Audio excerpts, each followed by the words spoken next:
Good morning, students. We have already done the chapter Fundamental Unit of Life, that is the cell. That was chapter number 5. Now we are going to start chapter number 6, that is the tissues. Now, what are tissues and how many types of tissues are there in case of plants and animals? You know that cell is the basic unit of life.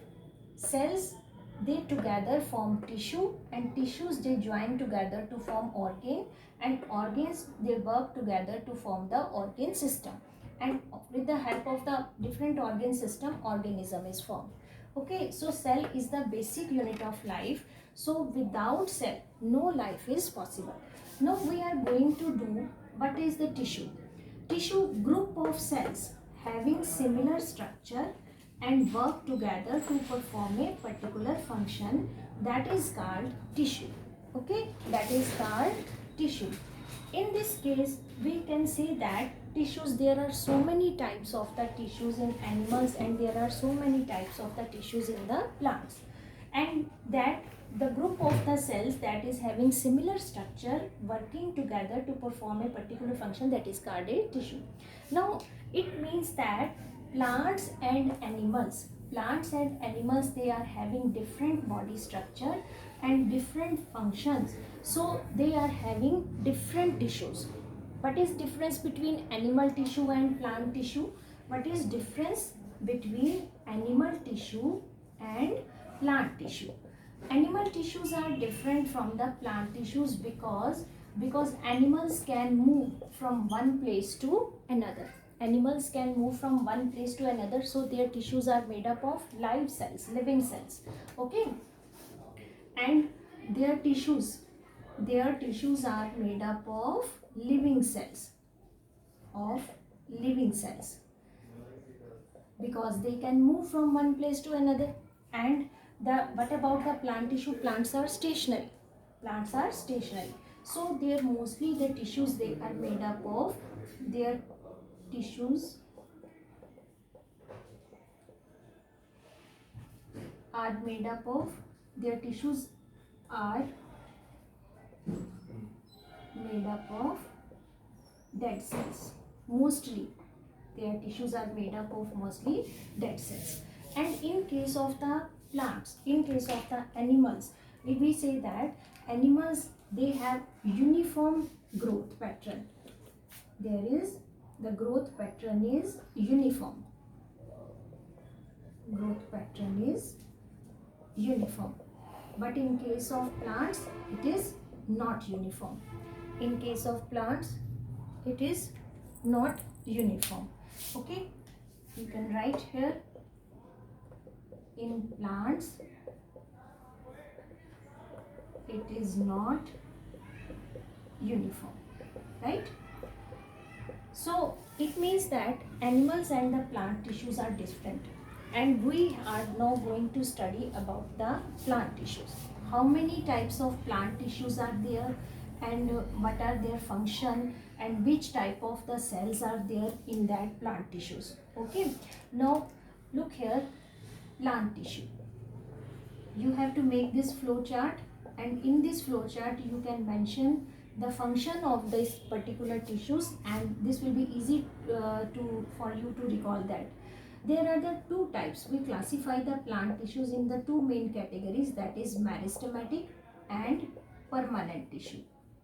Meristematic and permanent tissue.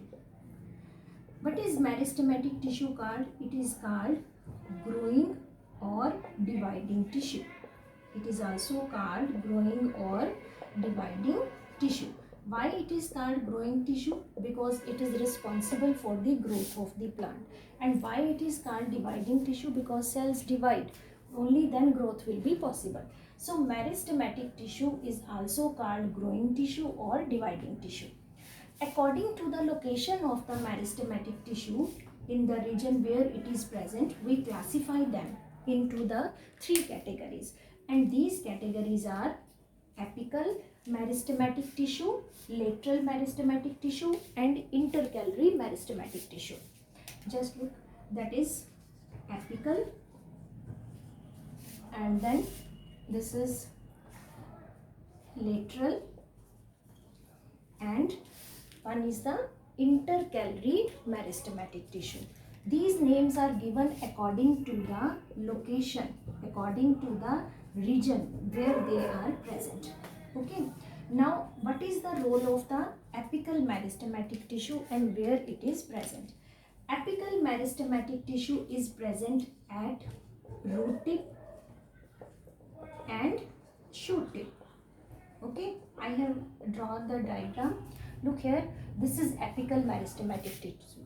It is present at the root tip or the shoot tip, and its function is to increase height of the plant, to increase length of the plant or height of the plant. This is the function of apical meristematic tissue. This is the function of apical meristematic tissue. Now next is the lateral meristematic tissue.